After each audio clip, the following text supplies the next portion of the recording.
Bonjour et bonsoir amis de Marc Bazar, surtout les fidèles de la chaîne DRTV qui vous informe au-delà du factuel comme j'aime le dire.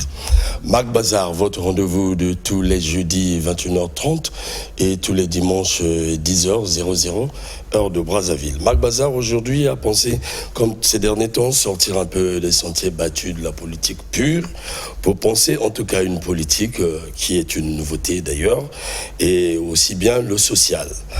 Aujourd'hui, exceptionnellement, j'ai reçu une dame, mon invitée hors du commun, qui n'est pas habituée à ce plateau. Et ce plateau qui a toujours de l'intérêt, parce que notre objectif, c'est éclairer l'opinion congolaise, susciter le développement de la démocratie, pourquoi pas, de l'homme congolais. Alors j'ai reçu donc madame, en tout cas Osiré Moualé Marienta, une dame qui est passée à une de nos émissions ici, que nous avons détectée à travers cette émission, vu la richesse qu'elle porte avec elle, ou en elle.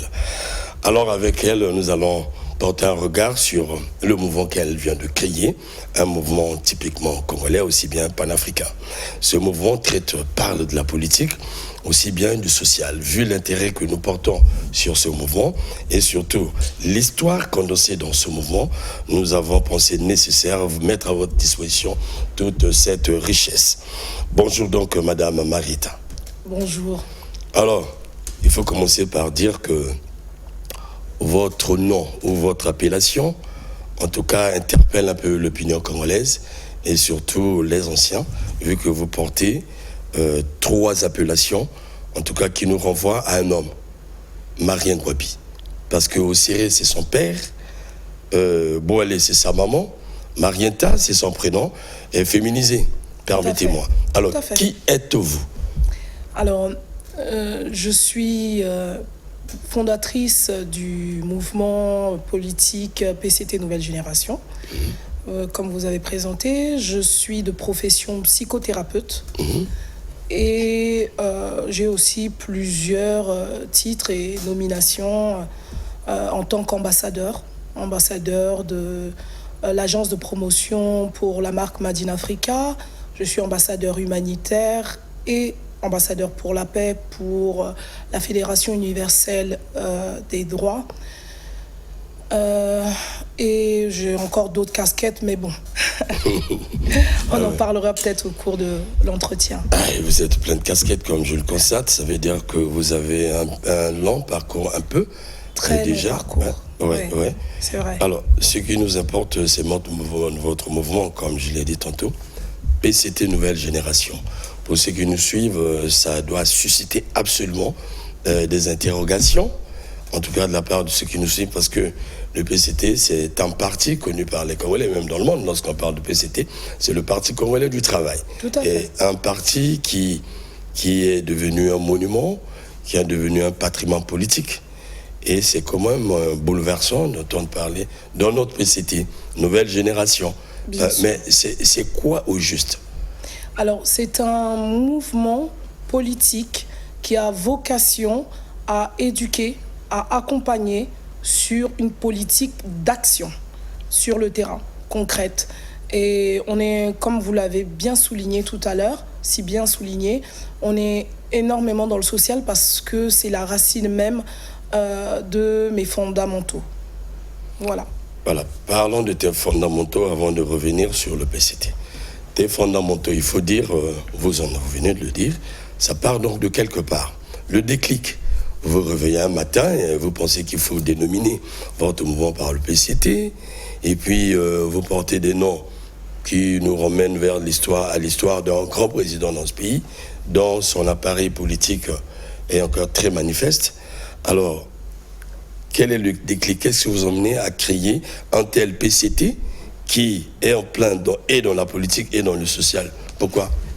D'abord, moi, je voudrais, d'entrée de jeu, vous dire que le PCT Nouvelle Génération ne cherche pas à imiter ou à évincer, mais il cherche à continuer. Et c'est dans un esprit d'évolution des consciences. Voilà. Donc nous, aujourd'hui, on prône la performance, l'innovation, mais aussi les responsabilités sociales. et environnementale aussi. Pourquoi ce mouvement? Parce que tout simplement, je pense que, comme partout dans le monde, un pays a besoin de progrès. Absolument. Voilà. L'innovation, c'est un devoir national. Et tout le monde a cette responsabilité aujourd'hui d'apporter un progrès pour son pays, apporter un plus. Qu'est-ce que nous, aujourd'hui, en tant que Congolais, apportons à notre patrie, à notre pays, à l'international? Nous sommes des ambassadeurs de ce pays. Mais pour que ce pays, nous puissions être des bons ambassadeurs de l'innovation, il faut aussi être accompagné. Il faut être structuré. Absolument. Et le progrès, ça ne doit pas faire peur. On doit encourager le progrès. On vit pour le progrès. Voilà. Et je pense que c'est même un devoir citoyen, au-delà du politique, que de passer, de servir comme ça comment ça s'appelle, de transit. Voilà. Aujourd'hui, on a un pouvoir qui est en place, qu'on ne remet pas en question. Moi, je ne suis pas là pour faire le bilan d'un tel ou un tel. Aujourd'hui, il y a des défis que l'Afrique doit relever, que le Congo doit relever, et il est primordial pour ça de se préparer. Et on se prépare comment? Avec cette transmission du savoir, de l'héritage, du patrimoine.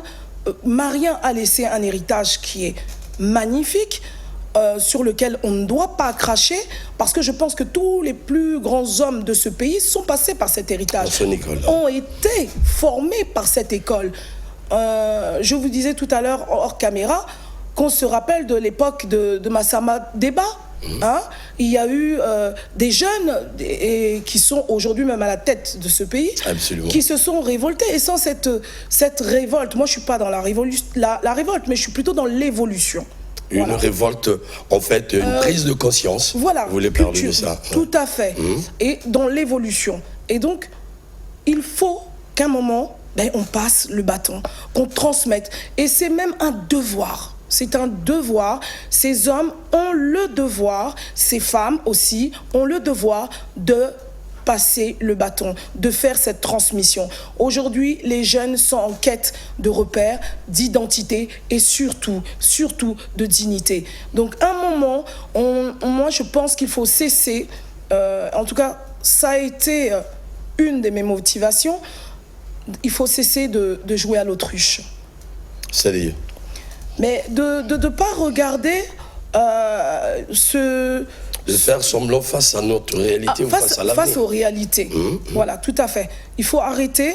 C'est pas pour taper sur quelqu'un, mais c'est tout simplement pour dire, bon, ok, le bilan, il est là, on a avancé dans tel domaine, on n'a pas avancé, on fait l'état des lieux, et puis on améliore.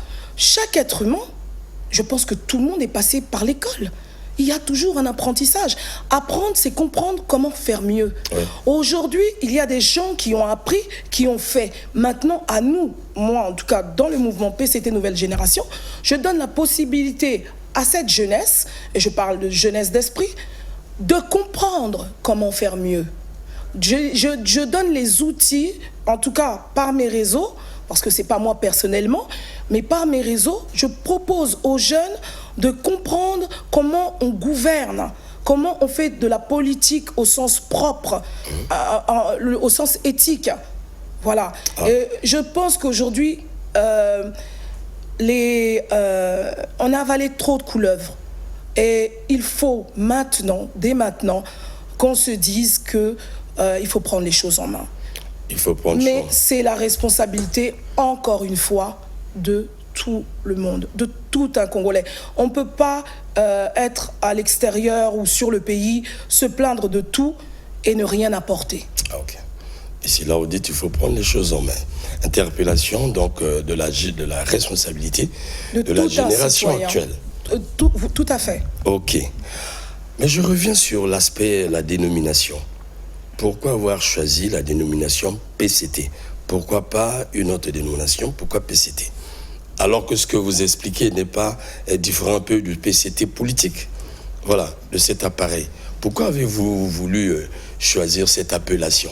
Est-ce que ça ne choque pas et ça ne crée pas de frustration avec les PCTistes de la politique, par exemple? Écoutez, vous me posez une question qui est très intéressante. Absolument.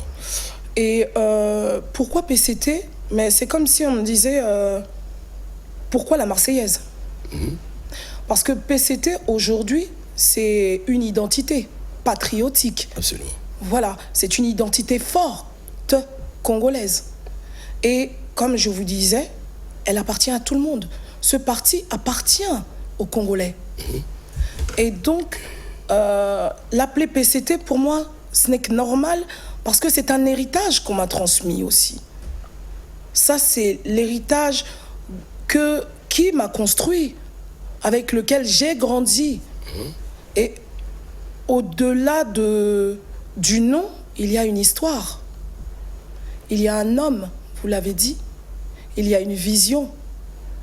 Il y a cette alliance de l'amour d'un homme pour son pays, qui a donné sa vie, qui a coulé son sang parce qu'il aimait les enfants de sa République.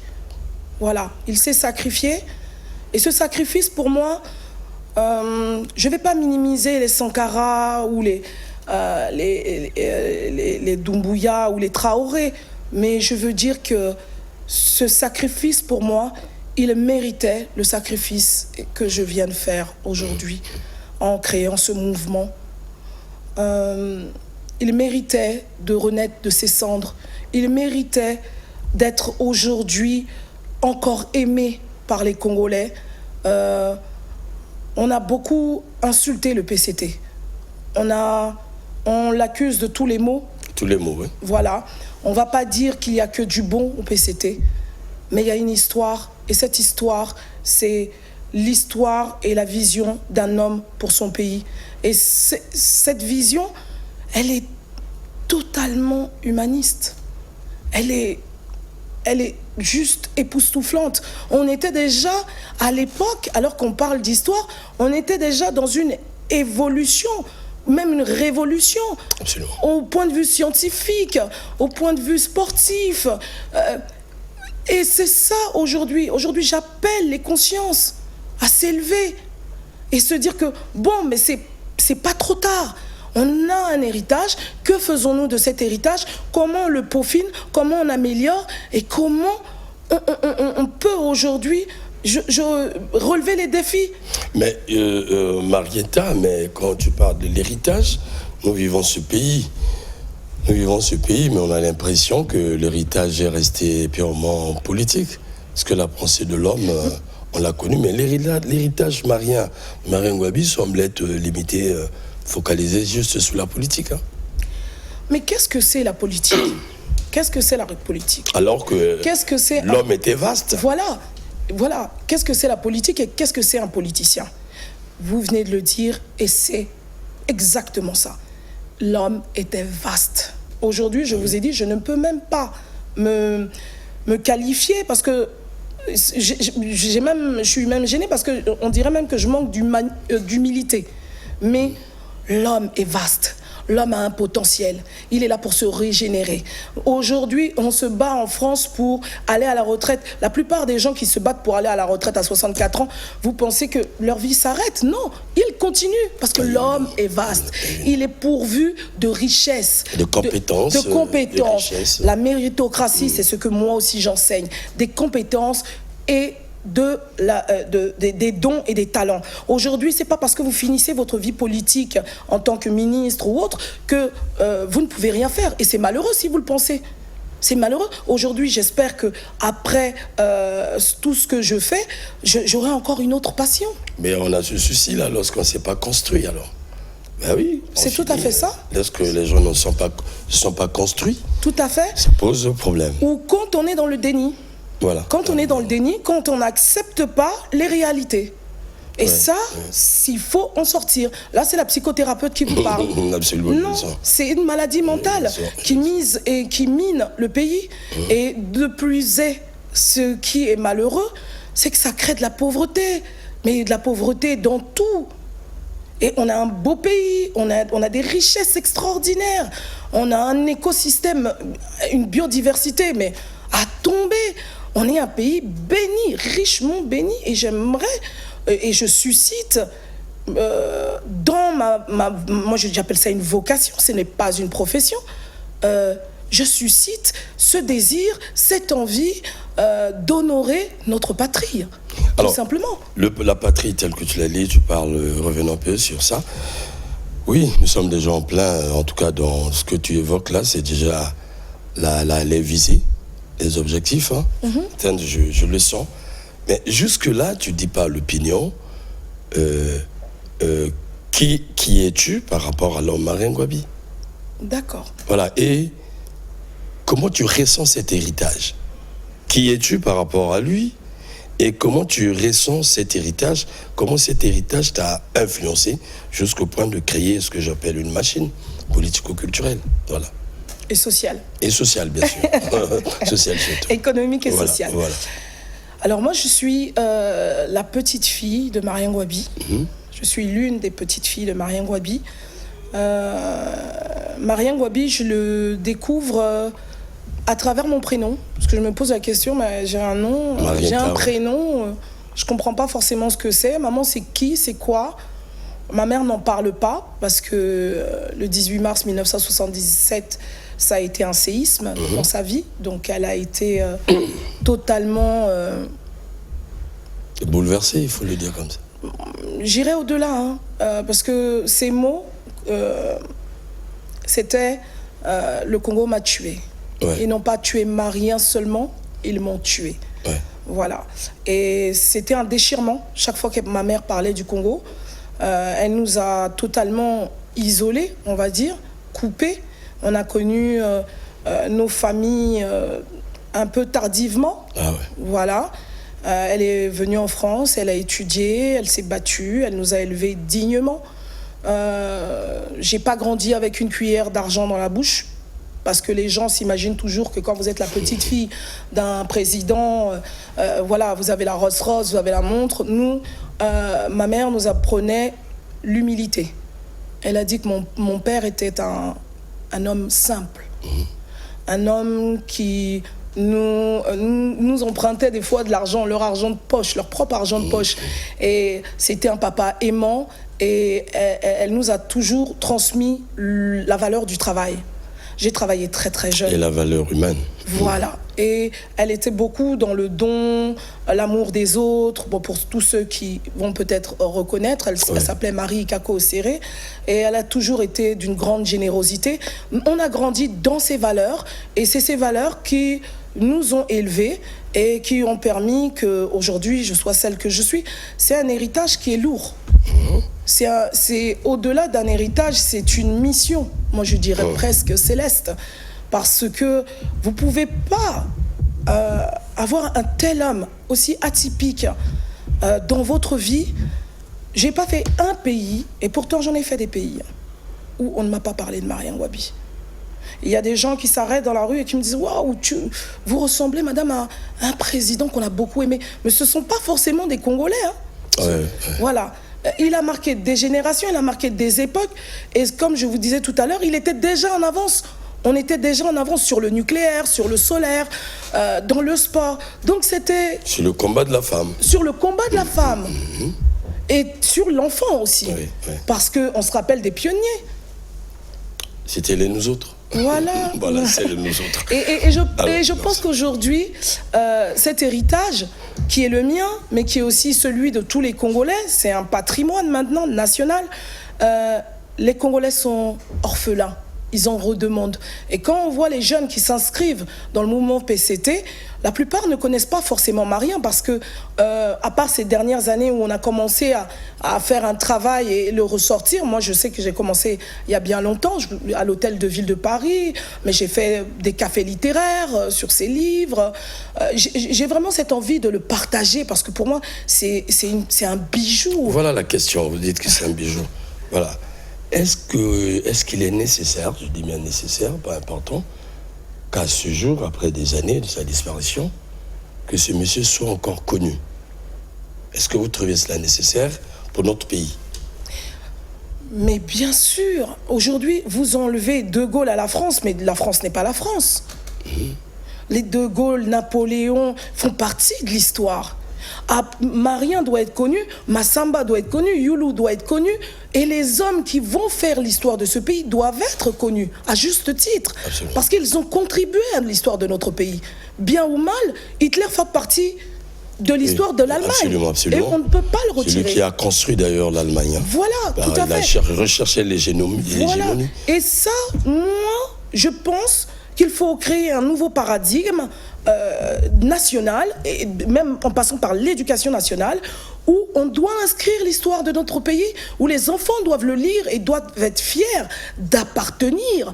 Aujourd'hui, vous allez dire à un jeune, s'il est fier de Doumbouya, il vous dira, mais bien sûr, les Africains aujourd'hui ont cette fierté d'appartenance à l'histoire d'Afrique. Pourquoi? Parce qu'on a vu des Traoré, on a vu des Doumbouya. Moi, je suis née un 25 juin. Le jour où je regarde l'histoire de mon grand-père, je me rends compte que le 24 juin, il était incarcéré. Il a été arrêté. Ouais. Et que des hommes venus de nulle part sont venus, des jeunes hommes, et ont carrément des paras, et ont sacrifié leur vie, ont lutté pour des idéaux. Mais c'est magnifique. C'est des histoires qui me laissent sans voix, totalement. Alors, et c'est ce qu'on doit transmettre. Puisque tu vis l'homme, tu as ces gènes, voilà, tu es de la descendance, tu prends l'initiative, en fait, de pérenniser ce nom à travers une partie de son action, de sa vision. En plein dans le social, c'était franchement, il apprenait d'abord le socialisme. Hein. Oui, si le PCT socialisme scientifique. Voilà, si le PCT, d'abord, c'est son appareil. Tout à fait. Il crée un parti qui va pratiquer une politique qui a plus, qui se focalise plus sur le social. Tout à fait. C'est pourquoi l'idéologie aujourd'hui est vraiment c'est plus du social. Les sociodémocrates, disons, et vous voici dans la même lancée, faire du social comme vous avez dit. Alors, si vous lisez son héritage, si je vous fais lire son héritage aujourd'hui, parce qu'au-delà de tout, l'homme n'est plus là, c'est plus son idéal. Voilà. Ça perdure, c'est ses œuvres qui perdurent. Il était politique. Oui, tout à fait. Il était militaire. Scientifique. Il était scientifique. Professeur. Je crois que son professeur est encore là. Très bien. À côté, voilà. Il était culturel. Oui. Il a boosté la culture au Congo. Il était, pour ne pas tricher avec les mots sportifs, beaucoup pédagogue. J'ai vu le poids, le paquet qu'il a mis dans l'éducation de l'enfant. C'était une préoccupation. Alors, le professeur Anaclet Chomambe est encore là, qui enseignait l'énergie nucléaire. Voilà, il est encore là. Il a témoigné ça sur ce plateau. En fait, est-ce qu'on peut dire que le Congo a perdu ou a préservé cet héritage? Que peut-il dire de son héritage? Mais aujourd'hui, quand vous entendez, et c'est pour ça que je parlais tout à l'heure d'arrêter de jouer à l'autruche, parce que aujourd'hui, quand on entend le PCT, on valorise plus le PCT en vérité. On n'entend que des atrocités. Oui. Moi, en tant que petite fille héritière et congolaise, ça me fait mal, très très mal. Est-ce que les Congolais, je ne sais pas, parce que la vérité, c'est que les Congolais eux-mêmes ne savent plus ce que c'est le PCT.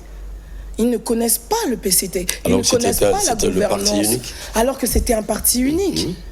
Donc, c'est là où je reviens pour dire que nous ne sommes pas là pour chasser, pour indexer, mais nous sommes là pour accompagner. Et la pédagogie, c'est ce qui même est le fondement de nos valeurs.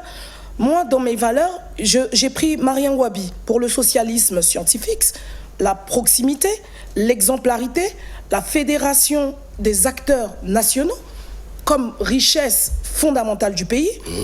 J'ai pris Spinoza pour la conscience. Spinoza. C'est un grand philosophe que j'adore. Pour la conscience, la responsabilité collective, la construction active de la réalité. Aujourd'hui, soyons réalistes. Moi, je vois à foison des entreprises qui sont créées. Je dis félicitations, mais où est l'emploi? Comment on crée l'employabilité des jeunes? Qu'est-ce qu'on met en place concrètement? On n'est plus dans le discours, dans l'action.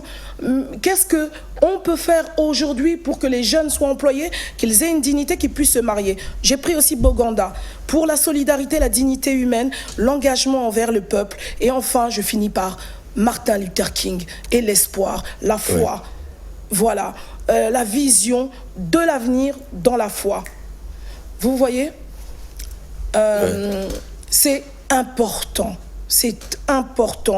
que de transmettre, d'éduquer et de préparer cette force. Oui, ça c'était son dada que vous avez pris.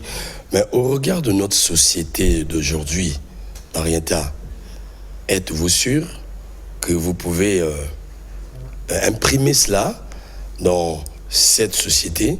Il faut dire qu'elle est à perte de vitesse. Nous avons vu récemment... Elle est en déclin? Voilà, là, ouais. D'accord. Parce que quand vous avez une société où la jeunesse se donne au déniement, où l'homme arrive à brûler ses enfants, nous avons vu récemment avec l'opération Bébé Noir, ce qui était devenu notre jeunesse, où il y a la dépravation. Ça, c'était prévisible, excusez-moi de vous déranger, de vous mais couper. c'est pas ce que nous avons connu. Hein. Non, mais nous n'avons pas connu mais ça. c'est des faits de société qui sont prévisibles. Vous savez, l'oisivité, c'est un grand danger, psychologiquement parlant.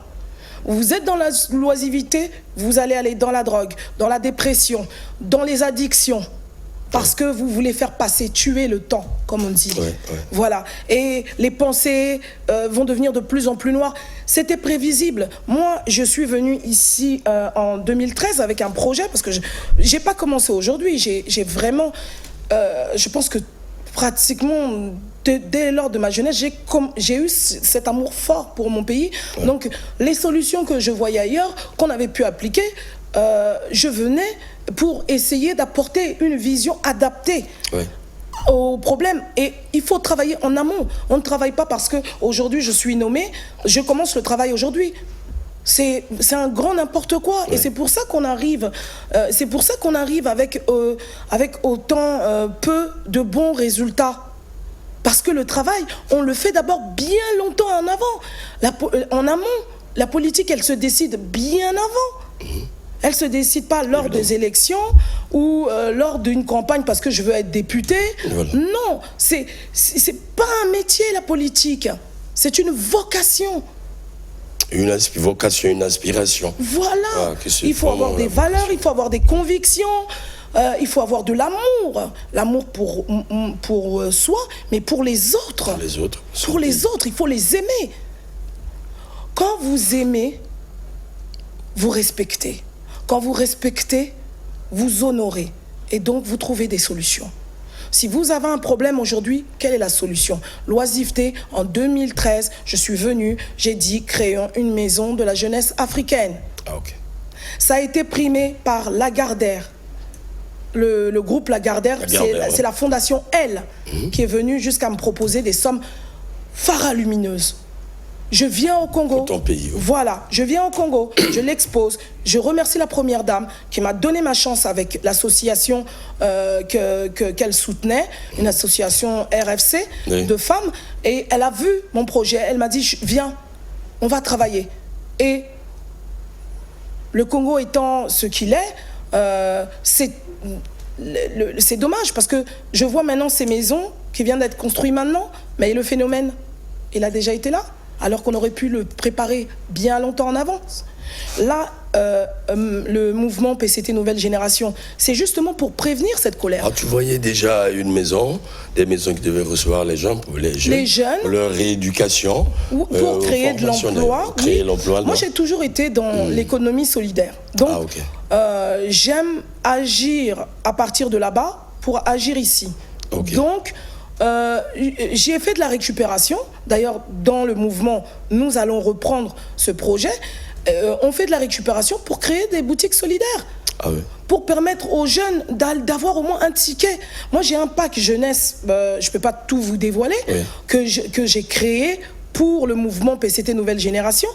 Mais comme j'ai l'habitude de dire à mes patients, je ne le ferai pas seul. C'est pas moi, je veux pas qu'on me dise demain, ils sont venus et ils sont comme ça, les gens de là-bas, ils viennent, ils nous proposent des projets et puis après, ils disparaissent. Non, on disparaît parce que vous ne décidez pas. Vous ne prenez pas les décisions. À un moment, on regarde... Il faut dire qu'on ne soutient pas les projets. Quoi. Voilà, il faut prendre le temps, il faut décortiquer les choses et voir la faisabilité. Et quand vous voyez la faisabilité, si c'est dans l'intérêt du pays, faites. Mais il y a des moyens. Et si vous ne connaissez pas les moyens ou vous n'avez pas de moyens, demandez à ceux qui connaissent. L'Union européenne finance des projets. Au-delà de... Il y a la Banque aussi d'Afrique, la BAD. Mais il y a tellement de solutions à portée de main. Et aujourd'hui, nous avons des solutions solidaires. Quand vous êtes dans l'économie solidaire, vous avez des tontines qui se mettent en place, vous avez des cagnottes qui se mettent en place. Il y a des choses, on peut faire les choses. Moi, les jeunes qui viennent vers moi, la première des choses que je leur demande, c'est de la rigueur, du travail, de la discipline. Et j'ai dit, ce n'est pas la quantité, c'est la qualité. Moi, je veux des ambassadeurs pour le pays. Je veux que demain, quand il se déploie sur le continent, mais aussi à l'international, on dise, waouh, regardez, ce Congolais-là, il fait la différence. Voilà. On est dans un mouvement où le continent est en compétition. Donc, évidemment, soyons réalistes, il faut préparer la jeunesse aux défis africains. Demain, ces gouvernants ne dirigeront plus. Qu'est-ce qu'on va faire de notre pays? C'est un problème de génération. Aujourd'hui, voilà, générationnel. Aujourd'hui, vous pensez très sincèrement que le cas du Groenland ou le cas qui s'est passé dans l'autre pays, ne va pas arriver en Afrique? L'Iran? Non, pas l'Iran. Toujours un pays d'Afrique, d'Amérique du Nord. Okay. Le nom m'échappe. Mais le cas du Groenland, là, ça va bientôt arriver. Oui. Tout le monde aujourd'hui, ce qui se met en place même, si vous avez une bonne lecture politique en France, on nous met plein de jeunes Africains à des postes, maires, élus au maire, alors qu'ils n'ont, pour la plupart, les maires, alors qu'ils n'ont pas de culture politique. Voilà. Ils n'ont pas cette culture. Voilà. Ils ne savent pas voter des budgets. Voilà. Ils ne savent pas comment on fait les dépenses de la ville. Mmh. Ils ne savent pas comment on rémunère ou l'importance des polices municipales. On voit une cacophonie, mais c'est phénoménal et tout le monde est content. Oui, ça y est, c'est le Black Power. Non, voilà, qu'on redescende. Qu'on redescende. Mais c'est quand même en fait, aujourd'hui, ce qui est en train de se préparer... C'est toi une blague qui en parle. Non, mais parce que les autres n'oseront pas le dire. Ouais. Mais moi, j'assume. Et aujourd'hui, cette cacophonie qui est organisée, c'est pour une exode. C'est pour l'exode du peuple, des Français. Les Français en ont marre, il n'y a plus de solution. On est proche, en tout cas, l'Afrique est plus éloignée que de l'Iran, que la France. Aujourd'hui, la Russie est plus éloignée de l'Afrique que la France. Alors, toute cet exode, on voit des magasins florissants, mais à qui ça va en profiter? À qui? Sincèrement, on est en train de construire une Afrique, mais pas pour les Africains. Ça arrive. Tu as touché un point qui échappe à pas mal des jeunes, qui sont même politiques. Parce que nous le disons souvent, on va échanger là-dessus. On a l'impression que la politique en Afrique se fait entre les quatre murs du bled, quoi. Les quatre murs du pays. Bon, on traite pays, on voit les intérêts politiques, quelqu'un cherche son positionnement, ensuite, les projets sont là, c'est vrai, on les exécute. Que ça marche ou ça ne marche pas. Mais penser politique au-delà du continent, au-delà de son pays, tenir compte des enjeux du monde tel que tu viens de l'expliquer, ça nous manque trop. C'est ce qu'on enseigne, la géopolitique. Voilà, la géopolitique fait défaut parce que hier, nous parlons de l'Iran sur ce plateau. L'Iran a pris son temps parce qu'elle a travaillé en anticipation, tout à fait, en tenant compte de la géopolitique mondiale, tout à fait, avec cible l'Israël et les États-Unis. Tout à fait. Tiens, on se prépare. Bien sûr. Alors, le reste des pays, tu viens de parler de la Groenland. Voilà. Celui qui oublie de se prépare à être oublié. Voilà ce qu'on a appris. Peut-être à disparaître, maman. À disparaître. Voilà, à disparaître. Totalement. Voilà. Celui qui oublie de se prépare à être oublié. L'intellectuel, idem. Le politique, idem.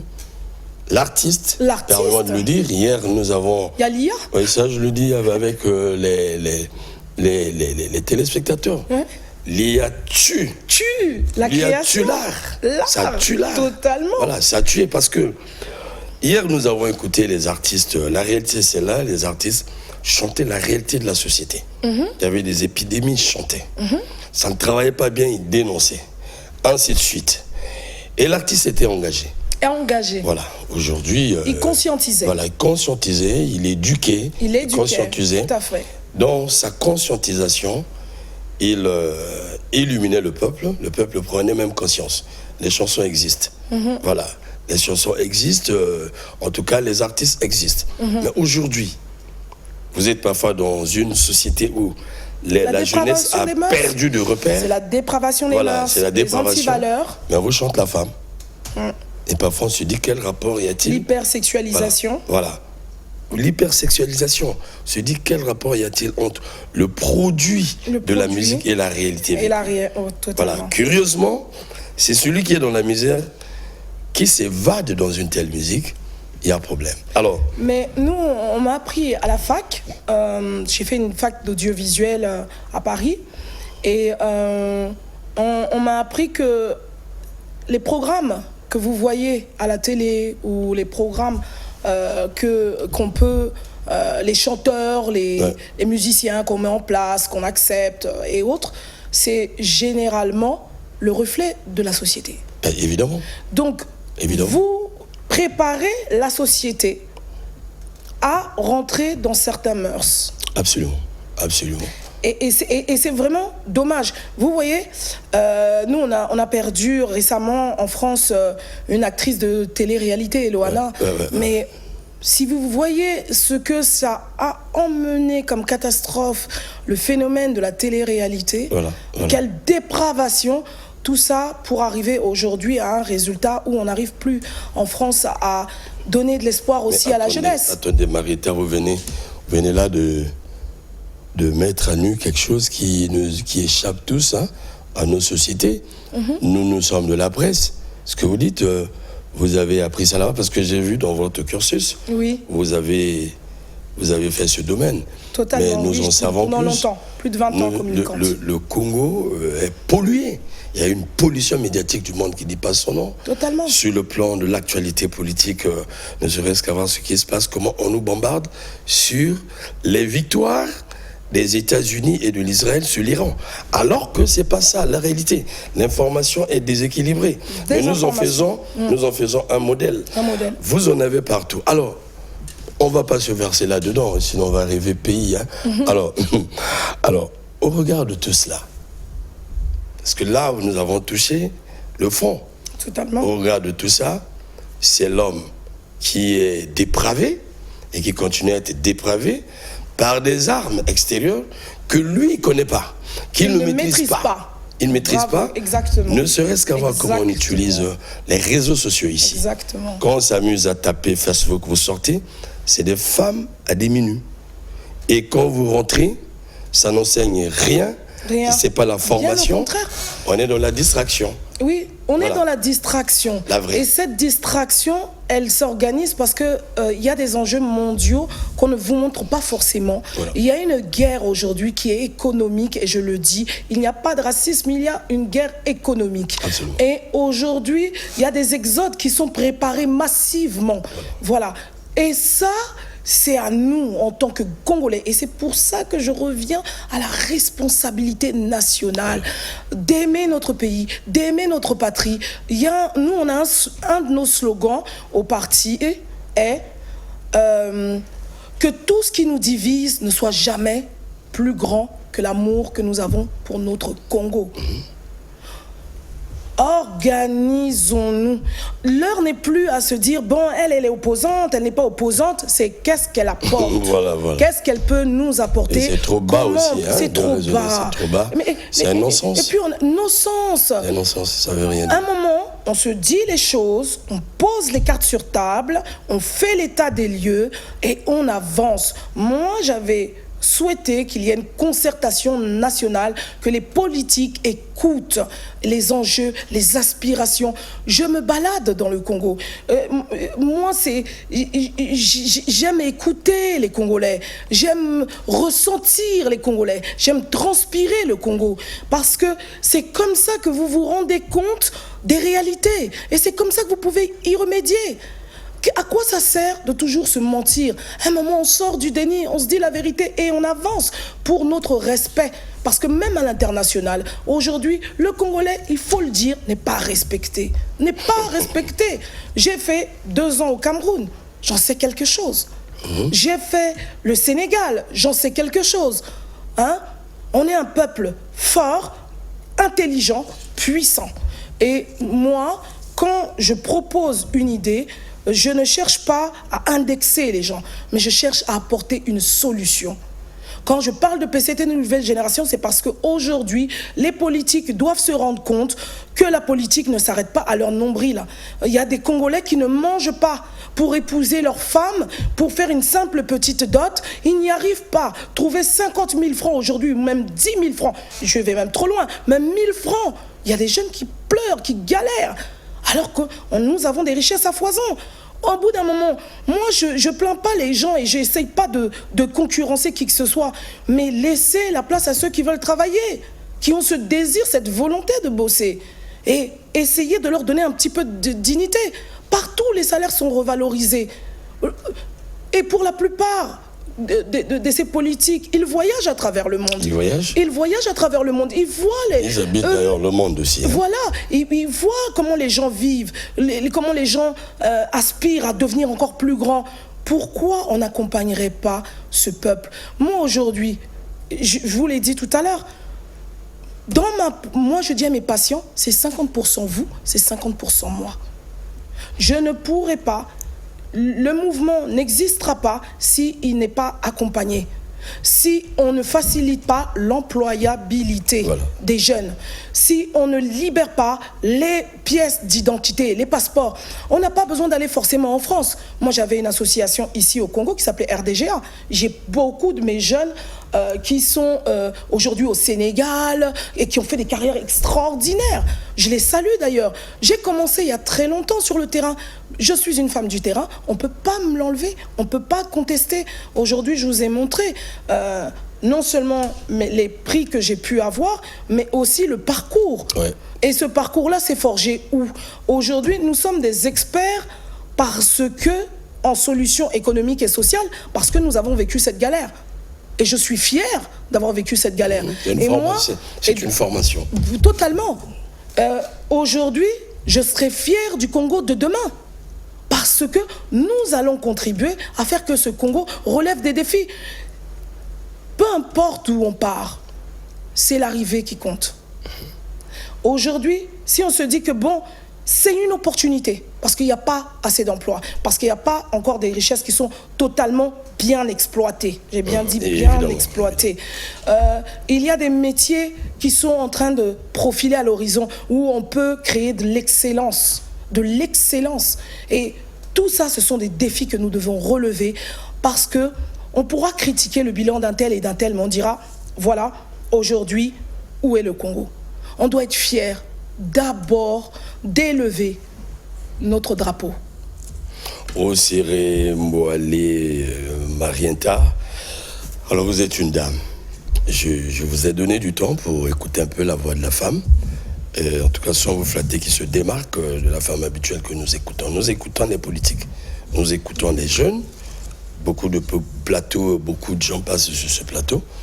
Vous avez un message progressiste, vous avez un message révolutionnaire au regard de votre pays.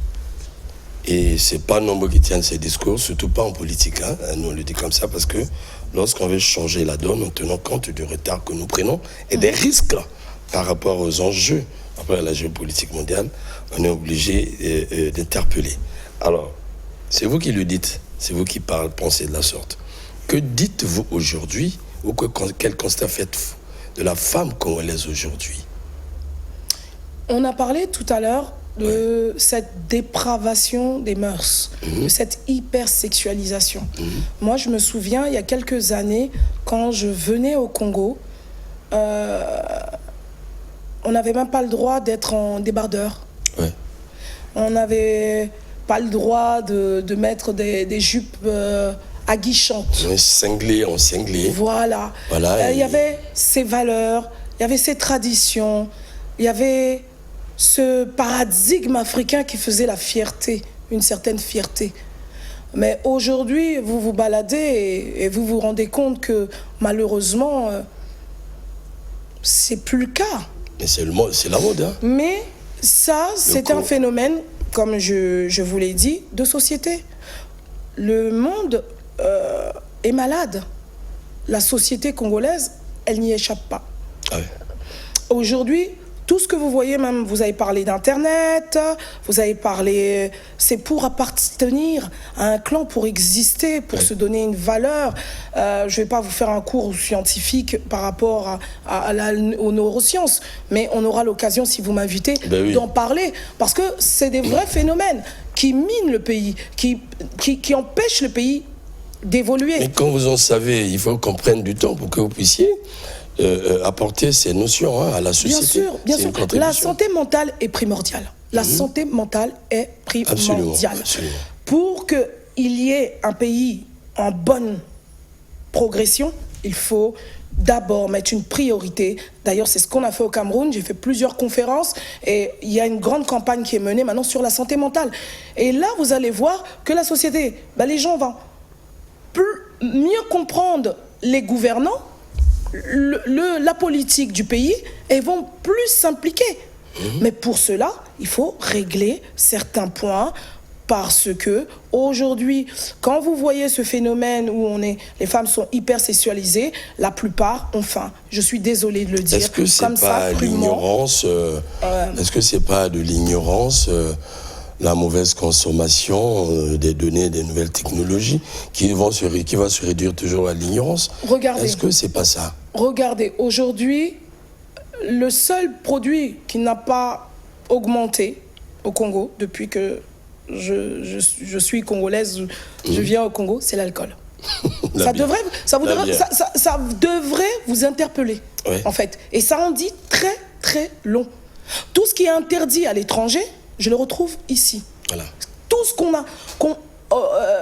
tout ce qu'on interdit parce qu'on dit que c'est destructeur, que c'est pas bon pour l'état psychologique, pour les émotions des gens et que ça détruit même la santé, les organes. Ici, on bombarde. Ici, on bombarde. Ouais. Et moi, ça là, c'est vraiment un coup de gueule que j'aimerais pousser ici en disant stop, le Congo, c'est pas une poubelle. Voilà. Maintenant, c'est un phénomène auquel on peut remédier et qu'on doit éradiquer. Les valeurs, ces valeurs, elles sont en tous les Congolais. Moi, j'aimais beaucoup la rumba. Mais est-ce que la rumba que j'ai écoutée de mon papa Nino Malapé, est-ce que c'est la rumba que je vois aujourd'hui? Ah ben non, ça il faut chercher un nom. Voilà. Voilà, c'est tout un métissage. C'est ça. Voilà. Et vous savez, cette aliénation, elle est orchestrée. Ouais. Et il faut un moment qu'on se dise stop, on a un rôle à jouer, jouons le beau rôle pour que demain on puisse s'affirmer, voilà, tout simplement. Alors, voilà, Marieta, il nous reste 10 minutes. Très bien. Alors, les perspectives, vous avez, je pense que vous allez bientôt, si on veut aller, rentrer là où vous exercez habituellement. Oui, mais tout à pendant fait. que vous êtes là, et quels sont les programmes futurs, ou encore les perspectives? Qu'est-ce que vous comptez faire dans le cadre de votre mouvement? D'accord. Donc là, on est dans une démarche où aujourd'hui, nous sommes en train déjà de nous présenter au PCT, leur dire qu'on souhaite apporter notre pierre à l'édifice pour donner un autre son de cloche à notre pays, à l'international comme au national aussi, comme national. Et aujourd'hui, ce travail, comme je vous l'ai dit, ne se fera pas seul. Moi, je suis une actrice économique, mais je suis aussi une femme de réseau. Donc aujourd'hui, il y a des personnes, des organismes qui sont prêts à venir aider la jeunesse congolaise. Mais pour cela, il faut qu'on puisse en parler, en discuter et voir, comme je vous disais tout à l'heure, la faisabilité. Et qu'est-ce que vous craignez? Qu'est-ce qui pourra vous bloquer en passant? L'État. Vous, comme dans tout projet, c'est souvent, il faut que vous savez, en Europe, ce sont les sociétés civiles qui ont aidé les gouvernements. Évidemment. C'est la société civile. C'est elle qui booste. Les associations, on le voit, elles sont sur le terrain, elles travaillent en amont et elles donnent du résultat. Elles apportent un soutien dans la politique du pays. Elles apportent la réalisation des projets pour le pays. Évidemment. Voilà. Aujourd'hui, l'Allemagne ne se serait jamais construite sans cette diaspora. Évidemment. Sans cette diaspora. Il faut qu'on s'organise et ça doit s'organiser d'une manière constructive. Pas avoir peur de l'un ou de l'autre ou de penser que l'un va prendre la place de l'autre. La diaspora congolaise est vue par le Congo juste sous l'angle politique. Ben ouais. Là, vous parlez de quelle diaspora? Parce que moi, souvent, quand on dit souvent la diaspora congolaise, on fait référence à la France. Mais aujourd'hui, moi, j'ai rencontré des diasporas italiennes. Malheureusement, c'est ce qu'on ne sait pas. J'ai rencontré des diasporas espagnoles, même russes. Parce que ici, la diaspora, on se parle de la diaspora, on voit la diaspora qui est à l'Hexagone. Voilà, c'est ça le problème. Parfois des fouillards il faut décentraliser tout ça. Voilà. La France, c'est pas une fin en soi. Aujourd'hui, il y a beaucoup de pays d'Europe, le Danemark, beaucoup de pays slaves qui peuvent accueillir des Congolais. Évidemment. Voilà. Maintenant, créons les conditions pour qu'il y ait cette valorisation d'être Congolais. Le passeport congolais donne droit à plusieurs pays sans visa.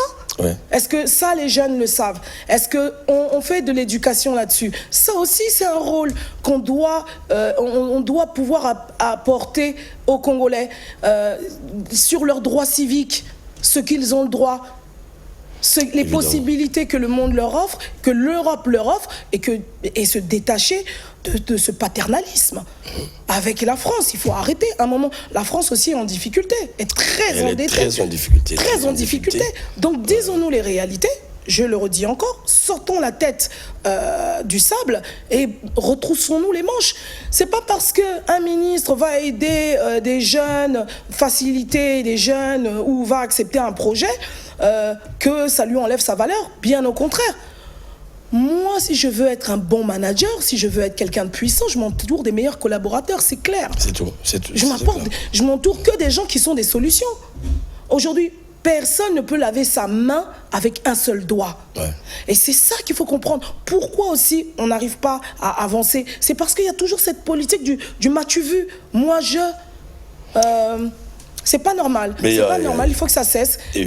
Tout le monde doit travailler, tout le monde doit y aller. On doit former la jeunesse dès le plus jeune âge. Maria avait commencé avec les pionniers, avec les femmes de l'URFC. Et voilà, c'est un devoir national. On doit conscientiser les jeunes, la jeunesse, la nation. Et on doit aussi apporter des solutions sécuritaires pour notre pays. Parce qu'aujourd'hui, le défi, c'est la cybercriminalité, c'est le net, et que le monde va très, très vite. Aujourd'hui, avec l'IA, vous pouvez dire qu'hier, vous avez mangé avec bouche. Évidemment. Vous ressuscitez même l'homme qui est mort il y a 100 ans. Donc attention, c'est très, très fou et c'est très dangereux. Et sur ce domaine-là aussi, on doit être formé. Toutes ces formations, elles sont dans PCT Nouvelle Génération. Voici nos axes aujourd'hui. On est appelé à Pointe-Noire. D'ailleurs, je dois programmer le voyage à Pointe-Noire. En France aussi, il y a déjà des jeunes qui ont demandé. En Italie, j'ai reçu des appels de jeunes Congolais. Et c'est tout ça qu'il faut organiser. Mais on ne l'organisera pas seul. Et je tiens à le dire. Si ça échoue, ça échouera, mais ce sera la faute de tout le monde. L'État congolais. Voilà. Merci beaucoup. Alors, merci en tout cas, Marietta, et c'était bien de vous écouter. de lever un peu cette toile, parce que les gens sont beaucoup interrogés, et sur la dénomination, et sur vous, sur le projet, sur la vision, et c'est la meilleure manière de faire pour nous, la presse. Alors, voilà, nous, on n'a pas vocation à aller concourir aux élections. C'est bon. On n'a pas vocation à faire des candidats. On est un parti d'abord qui éduque, un mouvement politique qui éduque et qui accompagne. C'est bien, c'est bien compris. Donc, la terre calmos, comme on le dit. Donc, il y a eu trop d'interrogations, des petites peurs. Voilà. Il y a eu même des petites menaces, mais bon, voilà, sans grand mal. Voilà, mais ce qu'il faut retenir, chers téléspectateurs, amis de Mac Bazar, c'est que nous venons de traiter de l'héritage d'un homme, comme tous les Congolais peuvent le faire.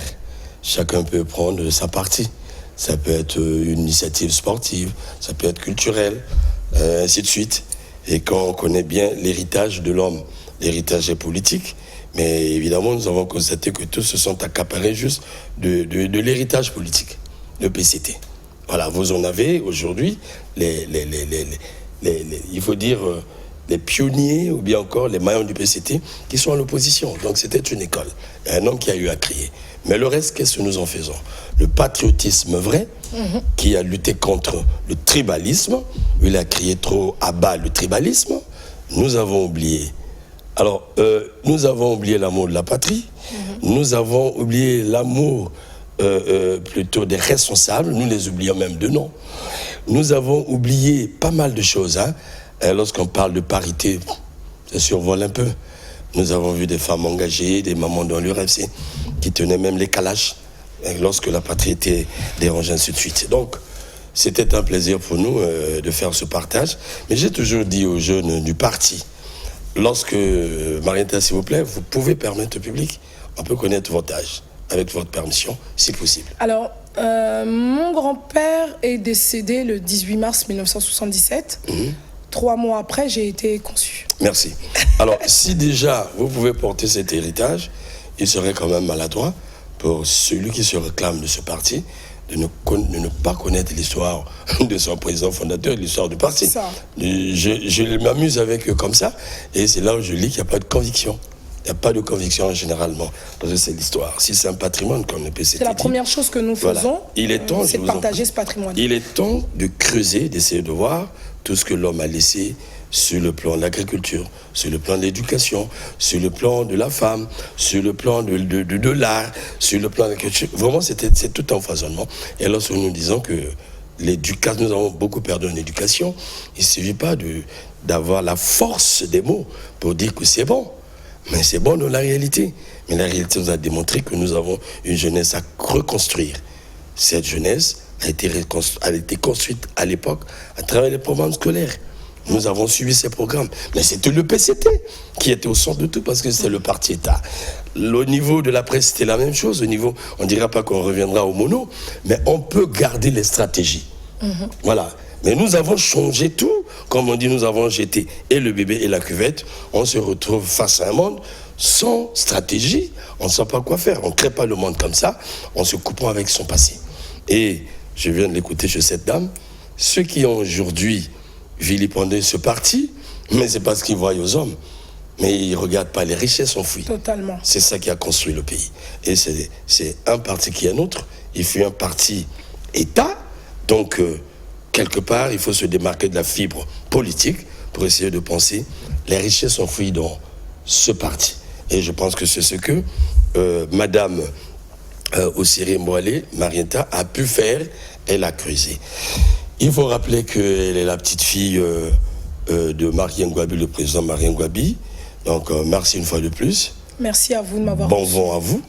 Merci. Et je pense que nous reviendrons sur ce plateau pour un autre numéro à propos. Avec grand plaisir. Voilà. Merci beaucoup. Alors, pour ceux qui pensent qu'ils peuvent nous enrichir là-dessus, que ce soit Massamba Débat, le président Youlou, le président Yombi, le président Lissouba, nous sommes à votre disposition parce qu'il s'agit de l'histoire du pays, voir qui a laissé quoi. Au revoir, je vous vois la prochaine fois. Merci.